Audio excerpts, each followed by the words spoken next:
Sometimes when you're fixing something you broke, you realize why you broke it in the first place, and that's what happened with the sway bar link on my Jeep that I just replaced. I was out in the desert maybe a week ago, and we were running some trails, and we actually went to a hot springs, and my son, Kai, said, "What's that noise?" And I realized he was right. Whenever I would turn, there would be kind of this grinding noise coming from under the front right wheel. Here in Once Borrego at Agua Caliente County Park, and I've just realized that yesterday when we were off-road I broke the sway bar link. So I'm going to work on fixing that, and then hopefully we can get back on the trail today. This nut here sheared. It's supposed to connect back here on the sway bar, but the link, sway bar link, the nut that holds it on there broke, or the bolt.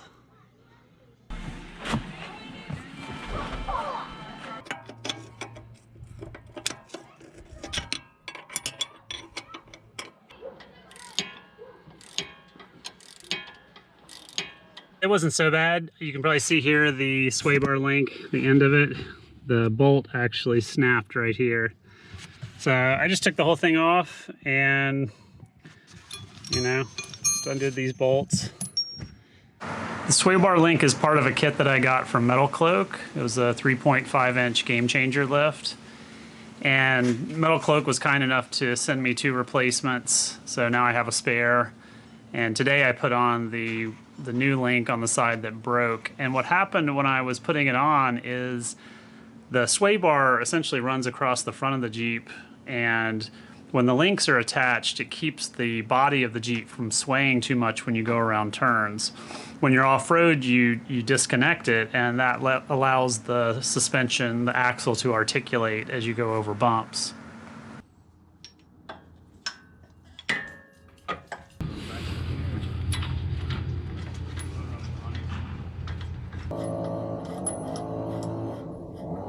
When I was putting on the new link, I couldn't get the end of the link to connect to the hole in the sway bar quite right. So I was trying to disconnect the sway bar so that it would pivot up and down.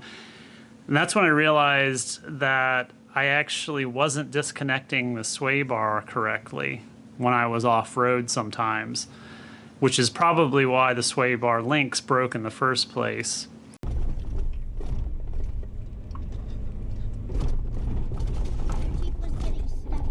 To disconnect the sway bar in my Jeep, which is a Jeep Rubicon, there's a switch inside, and usually you push it and the light starts flashing and the sway bar is supposed to disconnect. What I learned when I couldn't get it to do that when I was sitting in the driveway was that I actually have to be in 4-wheel drive for that to happen. So sometimes when I'm out in the on the trails in the desert, I drive around in 2-wheel drive because I don't need 4-wheel drive. Actually, a lot of the time I drive around in 2-wheel drive. But I also disconnect the sway bar because sometimes the road's a little bumpy. I don't need the traction, but I do like to have the articulation just to kind of soften the ride a little bit. But probably what was happening is I wasn't actually disconnecting the sway bar. It was staying connected because I wasn't in 4-wheel drive, which means that the sway bar links were getting a lot of torque. And I'm guessing that's why it broke the sway bar link. It just sheared off the end of it. Whoa. Okay.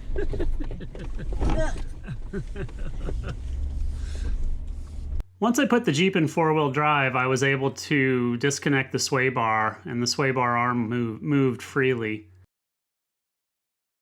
One thing I realized though is that the sway bar arm will only rotate down, not up.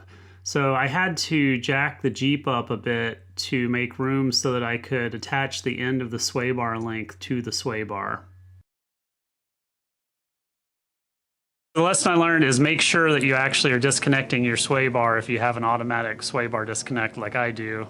If you have a Jeep Rubicon that has that inside, you need to be in 4-wheel drive and you have to be going under 18 miles per hour for it to disconnect.